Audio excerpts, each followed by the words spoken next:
समझिए, किसी भी एक ग्रह का फल देखकर हम सही फल का वर्णन नहीं कर सकते। देखिए, हो सकता है कि कोई दूसरा बलवान ग्रह उसके योगों को काट रहा हो और फल उसके ठीक विपरीत आपको मिले। इसलिए सभी 9 ग्रहों के फल देखकर जो बलवान ग्रह फल दे रहा है या जो योग का निर्माण कर रहा है, वह ग्रहों की दृष्टियों से जो योग बन रहे हैं, इन्हें देखने के बाद ही हम सही फल के निर्णय पर पहुंचेंगे। आज हम बात करेंगे कि तीसरे घर में कोई ग्रह बैठा हुआ हो तो वो किस प्रकार के फल देता है। इसका पार्ट 2 है। ये पार्ट 1 में मैंने 4 ग्रहों के फल बताए थे, बचे हुए 5 ग्रहों के फल में इस वीडियो में आपको बताऊंगा। तो शुरू करते हैं। देखिए, ये रहा आपका तीसरा घर, पहला, दूसरा, तीसरा। और तीसरे घर में जब भी कोई ग्रह बैठा हुआ होगा तो उसके फल किस प्रकार के होंगे। जैसे यहाँ आप देख पा रहे हैं कि सूर्य, यहाँ पर मैंने सूर्य लिखा हुआ है।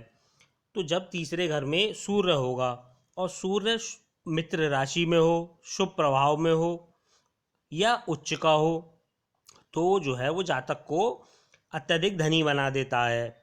जातक पराक्रमी होता है, जातक पुत्रवान होता है, पुत्र अच्छे प्राप्त होते हैं उसे।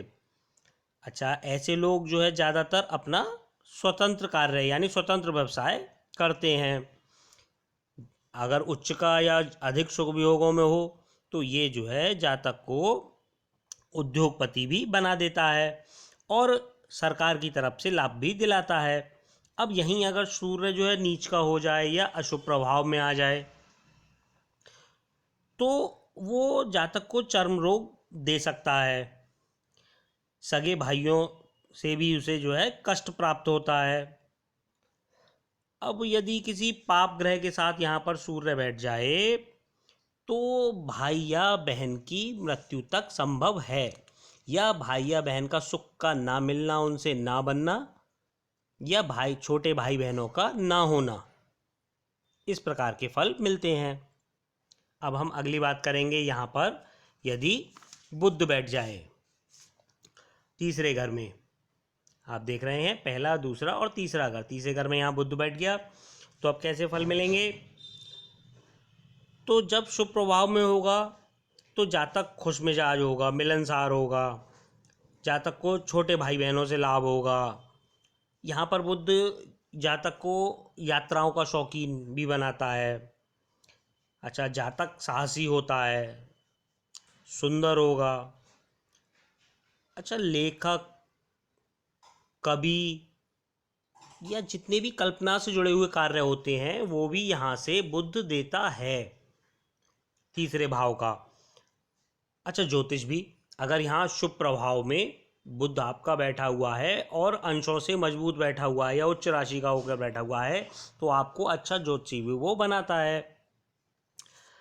अब हम बात करेंगे गुरु। यहाँ पर यदि तीसरे घर में, पराक्रम के घर में यदि गुरु बैठा हुआ हो तो कैसे फल मिलते हैं। तो क्या होता है कि जातक को भाइयों से सुख तो मिलता ही है, जातक लेखक बनता है, जातक व्यवसायी हो सकता है। अच्छा, यहाँ भी गुरु जो है, चूंकि ये पराक्रम का भाव है, तो जातक को घूमने फिरने की प्रवृत्ति देता है। अच्छा, जातक पराक्रमी होगा। अब चूंकि गुरु बैठा है और पराक्रम भाव में बैठा है तो जातक धार्मिक कार्यों में रुचि लेगा। अब यहाँ अगर गुरु जो है पाप प्रभाव में, अशुभ प्रभाव में या नीच का होकर बैठ जाए या पाप ग्रहों की दृष्टि में आ जाए तो जातक दुष्ट होता है और जातक अपने भाइयों के सुख से हीन रहता है, यानी उसे भाइयों का सुख प्राप्त नहीं हो पाता।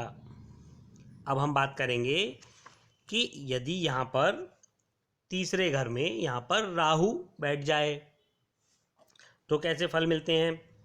तो जातक जो है वो अपने परिवार का पालन पोषण करने वाला होता है, यानी काफ़ी सारे लोगों का पालन पोषण की जिम्मेदारी उस पर होती है। जातक वैभव संपन्न जीवन व्यतीत करना चाहता है और शुभ प्रभाव में अगर यहाँ राहु मित्र राशि में हो तो वैभव संपन्न जीवन उसे प्राप्त भी होता है। अब यदि यहाँ पाप प्रभाव में हो, है ना, या किसी अशुभ ग्रह की दृष्टि पड़ रही हो तो उसे अशुभ फल प्राप्त होंगे। अब हम बात करेंगे आखिरी ग्रह की, केतु की। यदि यहाँ केतु बैठ जाए, है ना, तो कैसे फल प्राप्त होंगे? क्योंकि केतु जो है वो मंगल की तरह व्यवहार करता है और पराक्रम भाव में बैठा है, तो जातक को बलशाली पराक्रमी तो वो बनाएगा ही, जातक साथ में उदार और सुखी भी होगा, धनी भी होगा। लेकिन चूंकि केतु मंगल की तरह व्यवहार करता है और मंगल क्रूर ग्रह है, तो यहाँ पर वो भाई के सुख में कमी भी देगा, है ना।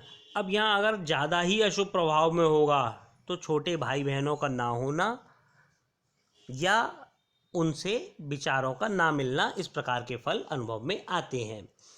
तो अब ये आपका अध्याय पूरा हुआ कि तीसरे घर में 9 ग्रह किस प्रकार के फल देते हैं। अब हम शुरू करेंगे अगली वीडियो में कि चौथे घर में, यानी कि माता वाहन मकान, जिसे सुख का घर भी कहते हैं, उसमें किस प्रकार के फल देगा। ये आपको अगले वीडियो में देख